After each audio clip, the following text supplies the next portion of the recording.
Hello everyone, good to be with you today. Hope everybody's doing well and enjoying the last week of school. So, I hope you're also ready for another Open the Book story. So I wonder if you like stories. I know I do. When Jesus was a little boy, there were no storybooks for children. Most ordinary people couldn't even read, so storytelling was very important. Jewish mums and dads would tell their children the stories passed down to them by their parents and grandparents. Jesus told lots of stories to anyone who would listen. He used his stories to teach people important things. Sometimes he was even called the teacher. He became famous for storytelling, and people used to flock to hear him.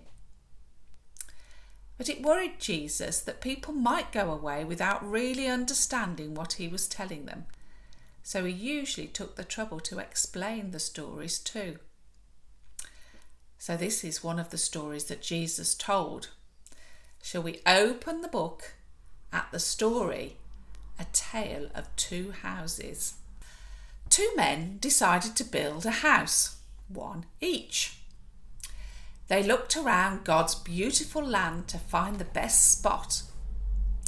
The houses needed to be near water and fertile ground so that the men and their families could grow crops and vegetables and graze cattle and sheep.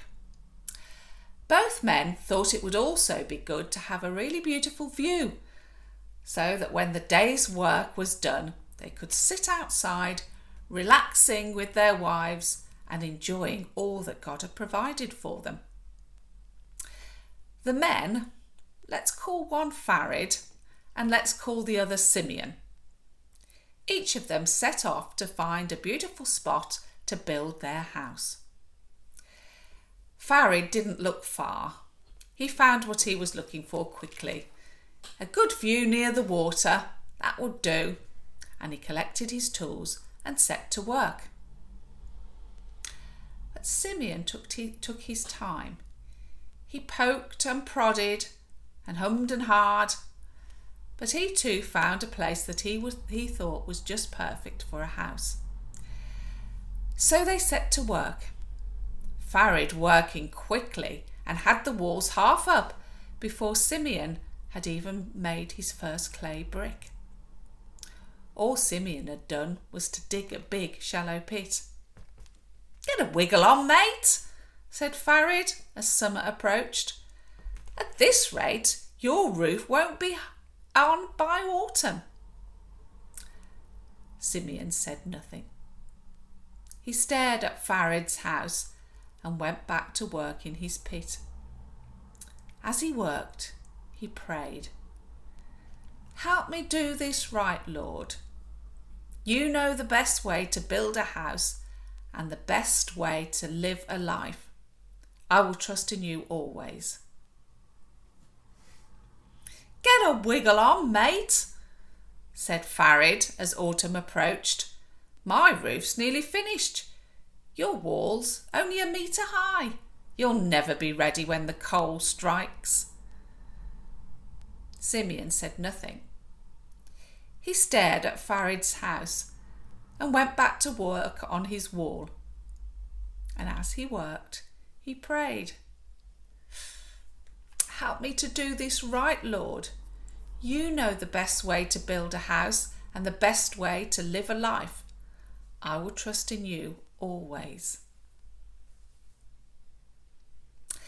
"Get a wriggle on, mate," said Farid as winter approached. "Bit late for roofing now. My house is finished and we're moving in tomorrow. Snug as a bug in a rug. You'll never be ready for winter." Simeon said nothing. He stared at Farid's house and went back to work on his roof. As he worked, he prayed, "Help me to do this right, Lord. You know the best way to build a house and the best way to live a life. I will trust you always. Simeon finished his house just before the winter storm started. Torrential rain began to fall and the winds blew, and soon the river rose. On and on it went for days and days. Simeon was glad he had taken such care with the foundations of his house. He'd made sure he'd found a flat piece of land with a good rocky base that was watertight. He made his clay bricks and built slowly and carefully. He'd trusted in God to show him the best way, both to build his house and to live his life. Simeon peered out of his small window just in time to see Farid's house giving its first wobble. The ground it was built on seemed to be disappearing into the river. He stared at Farid's house as it swayed and lurched and then fell, and all that was left of it was a heap of mush on the sliding sand near the riverbank. Sensible Simeon was like the people who listened to Jesus and built their lives on what he told them. Foolish Farid was like those who didn't. Now I'm going to show you this story. I'm going to show you actually what happened. So come with me into my garden. Well, hello again. I'm in my garden now, and I'm going to show you what really happened in that story. If you remember, we had two builders. We had foolish Farid, who built his house upon the sand. There we go. We'll put his house on the sand there. And then we had sensible Simeon, who built his house on a rock, on a firm place. So here we go, as sensible Simeon's. Now I'm going to show you what happened when it rained. So here's sensible Simeon's house on the rock, and then it started to rain. The rain came down, but Simeon's house stood firm. See all that rain coming down, but Simeon's house stayed firm on the rock. Let's have a look at Farid's house, foolish Farid. He built his house on the sand.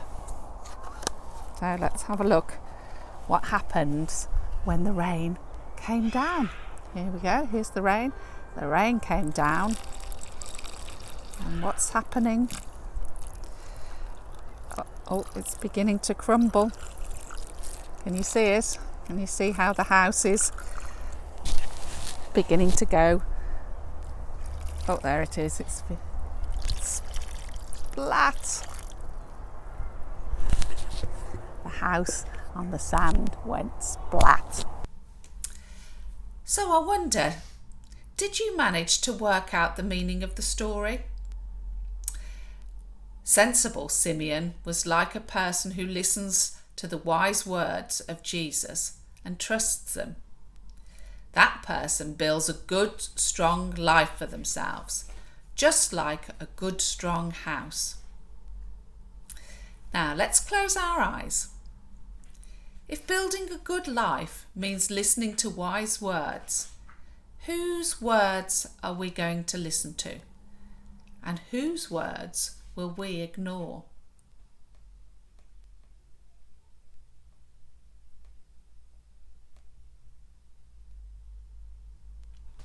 Now I'm going to say a prayer, and if you'd like to make it your prayer, say Amen at the end. Dear God, help us to listen to those who have wise words to share, and help us to ignore silly ideas. Amen. Now this is the last assembly we're going to do, this Open the Book assembly before the holidays. But hopefully we will be back Maybe like this, maybe in a proper assembly. I don't know yet, but hopefully very soon. So enjoy your holidays. Maybe you'll be coming to see me at St Andrew's Church. Look out for things that might be happening. Hopefully we'll start some of those fun things that we've done in the other holidays. Let's hope so. So have a good holiday. God bless you all, and see you hopefully very soon. Bye now.